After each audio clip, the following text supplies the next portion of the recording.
be gay in Hollywood, you never expected. They be having these big ass mansion parties, and the mansion party, the whole mansion is a party, and then it's a separate party in the little rooms. I ain't been famous that damn long. I'm excited in a month be at the mansion party. You be looking at all the damn rooms, and you around and look in the wrong room. I happen to think there's a gay mafia in hip hop. Right. Not rappers, you know, the editorial presidents of magazines, the TDs at radio stations. The ritual of Baphomet, the transgender. To show allegiance to him, you had to kiss his ass ring. Really? And it said both of those things. Fat Joe once cracked up on camera, saying the gay mafia runs hip-hop. Now look at him tangled in a federal RICO lawsuit accusing him of running a freaky cult with hidden cameras, blackmail threats, and forced acts that sound like they came straight out of Diddy's playbook.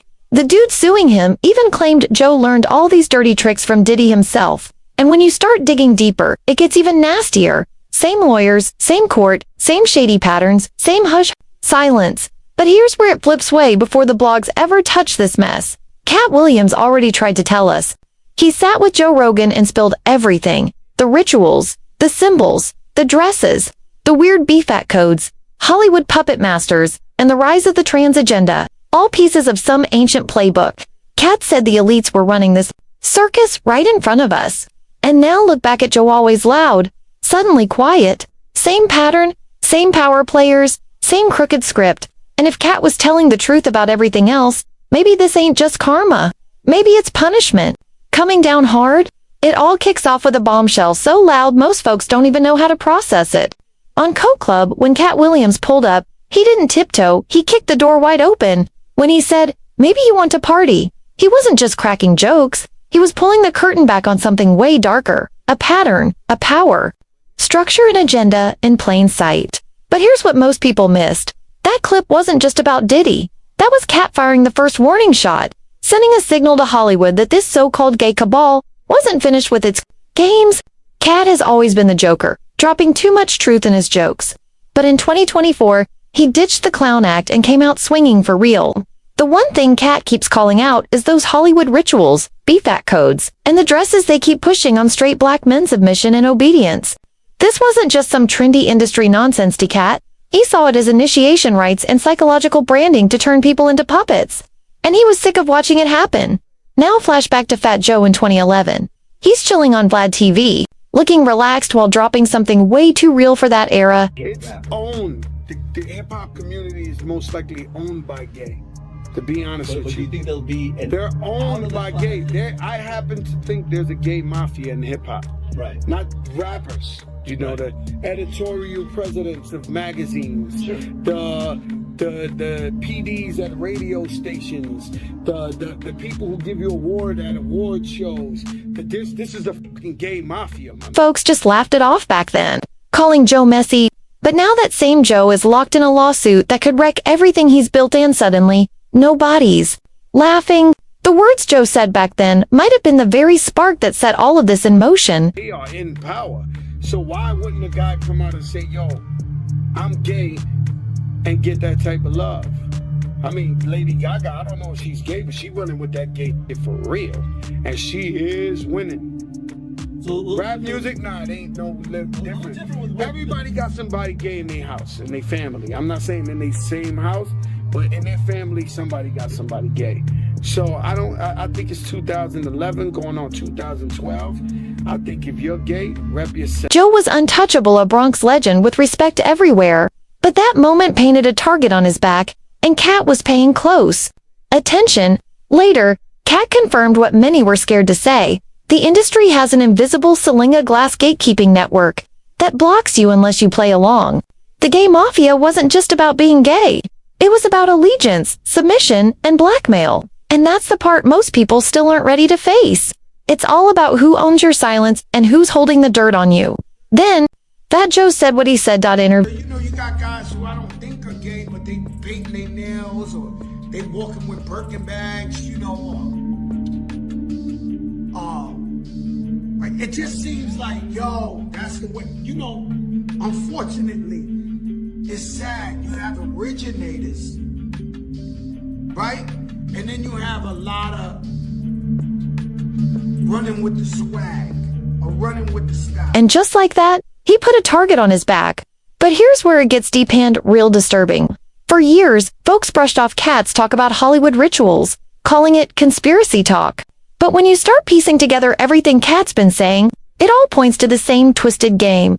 BFAT symbolism, duality, masculinity swapped out for femininity, external transformation used as a form of submission. And who else got caught up in this? Fat Jothas, a man who once said, "There's a gay mafia in hip-hop," now getting pulled into that world, and it ain't on some casual vibe either. Now, let's circle back to Cat. Here's something wild. A creator pointed out that during that Club Shay Shay interview, Cat Williams was wearing a ship's helm pendant around his neck. This wasn't just some flashy piece.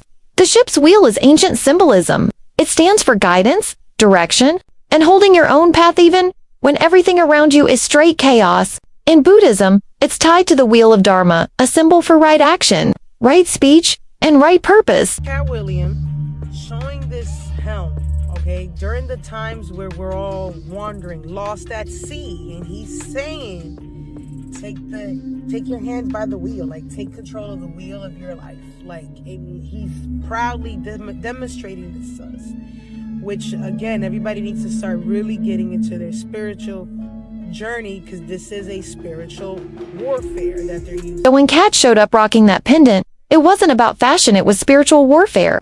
While the world feels lost, at sea, Cat's gripping the wheel, saying, "I'm not letting them drive me. I'll drive myself."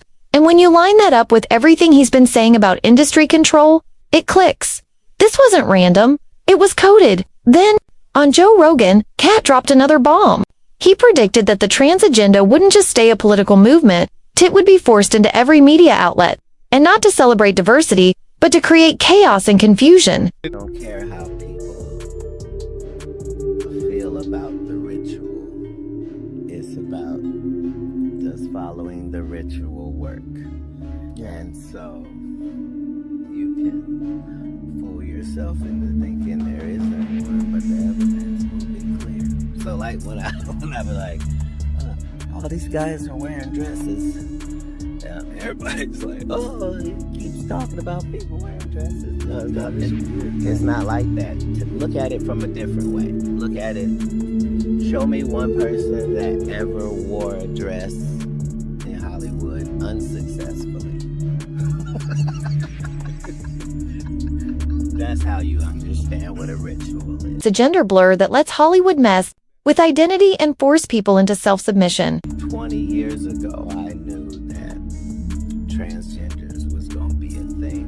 It wasn't because I was a prophet. It's just I had gotten so much information that I understood that things are secular. So I understood that the earliest I had seen that word transgender was Baphomet, the transgender. And that BFAT symbolism? It's not just creepy goat statues. It's about male and female merging, wiping out the natural order. So I knew that in the ritual of Baphomet, the transgender, to show allegiance to him, you had to kiss his ass ring. Really? And it said both of those things. So I knew that both of those things will become popular in the future. And that somehow calling people the goat would be normalized over the sheep being always the most popular reference. In front of us, Cat tied this straight to the gay cabal, controlling who wins and who gets shut down in the industry.